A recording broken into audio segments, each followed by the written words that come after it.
praktyczna wiedza, specjaliści z doświadczeniem. To wszystko i wiele więcej w podcast Praktyczna strona treningu. Zapraszam, Artur Mor. Cześć. Gościem dzisiejszego odcinka specjalnego jest bez dwóch zdań światowy autorytet i osoba, która dla fizjoterapii zrobiła wiele. Ben Cormack. Ben jest popularnym międzynarodowym prelegentem, który wygłaszał prezentacje na konferencjach i kursach w ponad 25 krajach na całym świecie. Dodatkowo mój gość współpracował z indywidualnymi specjalistami, służbami zdrowia, klinikami czy elitarnymi sportowcami oraz organizacjami do spraw bólu. Z takich rzeczy ważnych już w czerwcu w ramach projektu Praktyczna strona treningu poprowadzi szkolenie stanowiące esencję jego warsztatu pracy, który często jest drzazgą w oku dla dogmatów wielu branżowych guru. I wraz z Benem zdecydowaliśmy, że oczekując na jego wizytę w Polsce, nagramy podcast, w którym to Ben będzie odpowiadał na wasze pytania. Zatem bez zbędnego przeciągania zaczynajmy. Hi Ben, it's great to have you in front of the microphone. As we agreed, I will hit you with quick Q&A so the Polish audience can get to how you better. Ready? I'm ready, my friend. Thank you for inviting me. All right. The first question is, what is the role of the exercise therapy in physiotherapy? I think, firstly, when I went to university many years ago, it was very manual. It was very interventions and heat packs and electrotherapy, and we didn't move people enough. So movement is about health. Movement is about showing people they are strong and they're robust. So for me, the movement side of it is about proving to people they are strong, they are capable, they can achieve what they want to achieve. And it's such an important component of the recovery process, not just rubbing, poking, moving. The exercise movement part of it is a real strong thing for me, both neurally and physically. The next question, I think, is a little bit tricky question. Now, in physiotherapy, in Poland especially, it's quite popular optimal loading. And the question is, how would you define optimal loading? Obviously, the original discussion was Phil Glasgow. He did a paper in BJSM 2015, 2014, talking about his perceptions of optimal loading. For me, it depends what we are discussing. So optimal loading for someone with a very, very acute, painful problem would take into account our knowledge of pain, their symptomatic response, and finding a level of loading that they can tolerate that keeps them moving without provoking too many symptoms. That might not be pain-free, but is going to be optimal or appropriate for them. So sometimes we overload things that should be loaded less, and sometimes we underload things that should be loaded more. And optimal loading is taking all of those patient characteristics into account to find the right level. Now, this is, for me, is a spectrum or a continuum. At one end, we have a painful problem, and optimal loading needs to respect pain. At the other end of the spectrum, get my hand in the shot, we need to respect that optimal loading will create the sufficient adaptations that we want, right? So we have a spectrum between painful problem, return to play, and optimal loading is about finding the right level of loading at the right time for me. That's how I would define optimal loading. Mm-hmm. All right. For me, it's okay. Because it's always tricky. Yeah? We don't have one definition of the optimal loading. It always depends from context of the patient, from context of therapeutic, from a lot of context. Yeah. Yes. All right. Let's continue this. When you add the load and when you reduce it. Again, it might be irritability of symptom or severity of symptom. Both of those things might define how much we dose or how much we load. So sometimes I think if we look at the patient characteristic, if someone loads a lot and does a lot of exercise and is already used to doing lots of load, is more load the answer? Is the question that I sometimes ask myself. If there's lots of load, do I always add more load, or do sometimes I need to take some load away? You know, if you have a triathlete doing 40 hours of exercise a week, is more exercise the answer? So sometimes, again, I think we have to look at how much load this person need, how much load are they already under. So I'm going to throw another curveball in there. Sometimes it's not about adding or taking away, it's doing a different load. Sometimes it's about saying, can we have a different load, not more, not less? Sometimes monotony is a problem. Yeah, absolutely. And the fact that that person psychologically needs to load. We see that a lot with athletes, but physically they're not very tolerant of that load. And that's sometimes where we maybe need to find an alternative load that satisfies people physically and psychologically. But then we might take someone who's very, very sedentary, very unhealthy, doesn't engage, lots of comorbidity, that end of the pain spectrum that maybe is more difficult. And maybe there we need to add a little bit more load, add a bit more activity. So again, it comes back to who is this person? Do they need more? Do they need less? Do they need something different? Now I will use this context that you are traveling a lot and you meet with many physiotherapists around the world. In reference to this, here are the next question. The first one is mine. Do cultural conditions in the field of physiotherapy differ significantly in various countries? Absolutely. Educational levels can be very, very different. One of the big barriers, I think, is actually the English language.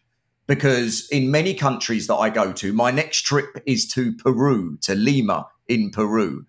And one of the problems that people have is that things like evidence and the evidence base are a problem because people aren't always English literate and all of the evidence is often in English.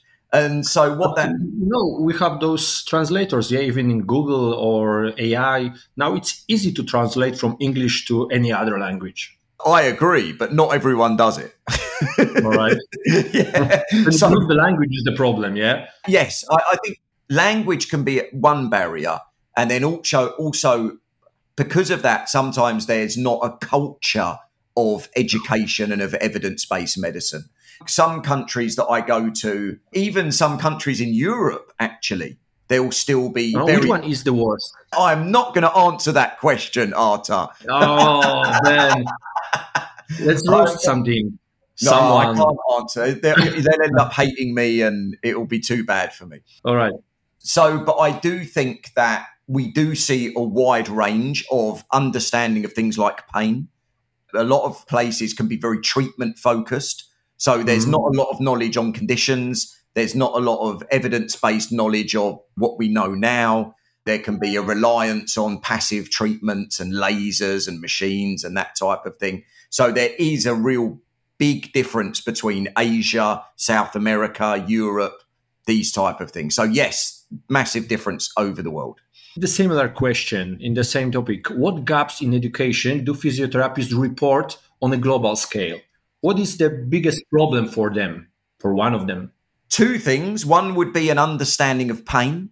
I think we still have a very pathological, physical perception of what pain is, not understanding a more modern biopsychosocial perspective and that pain doesn't always equal damage and understanding that maybe we can't always identify a specific tissue and also understanding that pain affects our lives and affects people.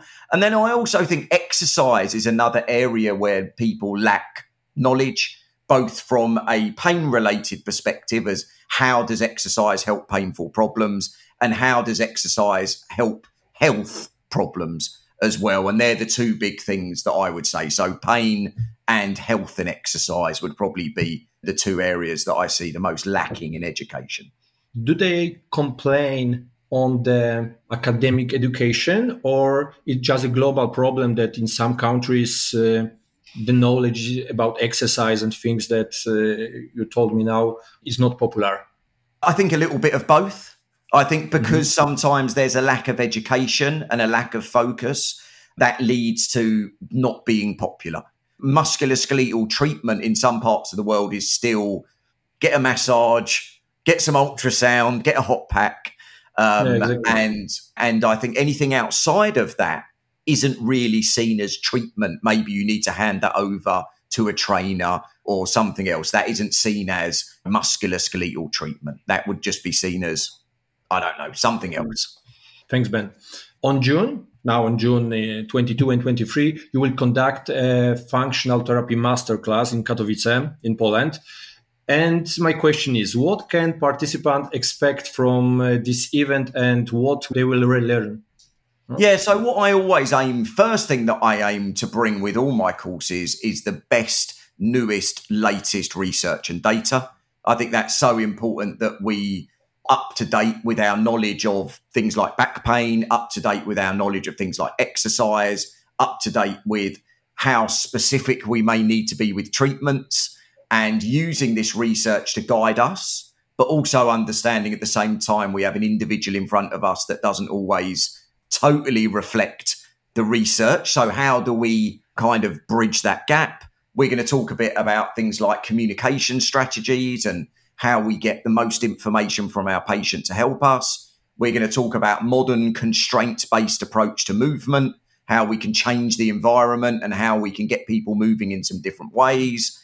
We are going to do some case studies and look at how we may view health and rehabilitation from a broader biopsychosocial perspective. We're going to talk lots and lots about back pain. What do we actually know? Not can you read on the internet, or not what do you see on Instagram, but what does the actual data say? And then how we can start to build that into some treatment programs that look at not just the acute phase of back pain, but all the way to getting people strong and robust as well. Now in social media, not now, but last few years, it's quite popular, this biopsychosocial model. And the question, hot or not, from my point of view, it's starting to be like exactly the same phrases like holistic. Yeah. What is your opinion? Yeah, I wrote a blog when people still read blogs, right? Many years ago. And it was called, Is the Biopsychosocial Model Just Another Buzzword? So absolutely.